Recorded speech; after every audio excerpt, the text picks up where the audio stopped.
It didn't take John Chaika very long. Just weeks into his tenure as the Toronto Maple Leafs' new general manager, he's made his first biggest trade of the offseason. The Maple Leafs have traded Joseph Woll and Simon Benoit to the Philadelphia Flyers in exchange for goaltender Samuel Ersson, defenseman Emil Andrae, and a 2026 third-round draft pick. And I have to admit, when I first saw this trade come across my screen, I was genuinely surprised. Joseph Woll has been viewed by many as the future in net for Toronto. Simon Benoit became a fan favorite because of the physical edge he brought every single night. So why would the Leafs move both of them? Let's break this trade down piece by piece. Let's start with Joseph Woll. There's never been a question about this guy's talent. When Joseph Woll is at the top of his game, he looks every bit like a legitimate NHL starting goaltender. We've seen him steal hockey games, and we've seen stretches where he looked like the future in net for the Toronto Maple Leafs. But that's also been the biggest problem. The consistency just wasn't there. This past season, Woll finished with a 15, 16, and 7 record and a 3.34 goals against average with an .899 save percentage. Those simply aren't the numbers of a goalie who has firmly established himself as a true number one starter. Then you add in the injuries that have interrupted his development over the past few seasons, and suddenly,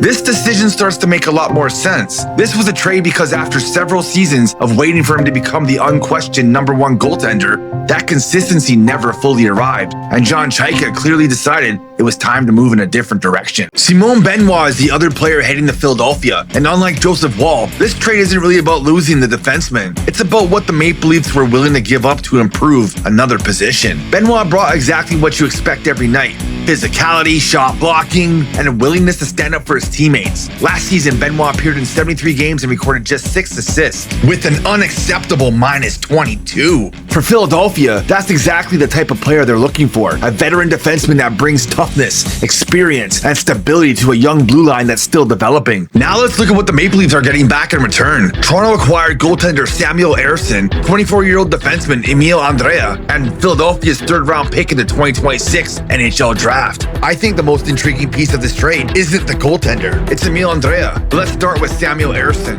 Some Leaf fans might wonder if Toronto actually upgraded in goal, and that's a fair question.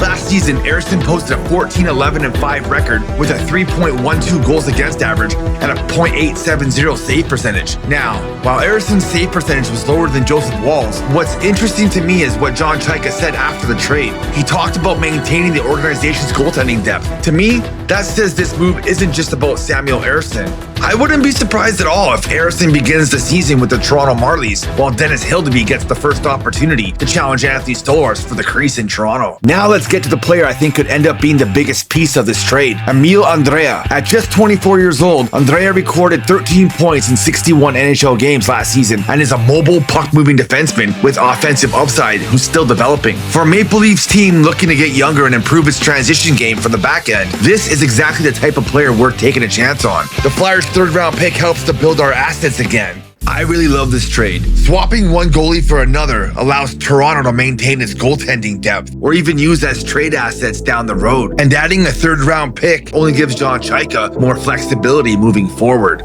But the player I'll be keeping the closest eye on is Emil Andrae. I truly believe he could end up being the hidden gem of this trade. It was a trade designed to help the immediate future. And whether that helps bring a Stanley Cup back to Toronto, we'll soon find out. But now I want to hear from you, Leafs Nation. Did the Maple Leafs make the right move trading Joseph Woll? Do you think they got enough back in return? Let me know down in the comments because I'll be replying to everyone. And if you're wondering whether Gavin McKenna could one day replace Mitch Marner, then check out this video next, where I break down exactly why he could be the future of the Toronto Maple Leafs. And if you enjoyed the video and want more Toronto Maple Leafs content, make sure to hit that like button, ring the bell so you know when new content drops, and of course, subscribe right here at Maple Leafs Corner. Thanks for watching.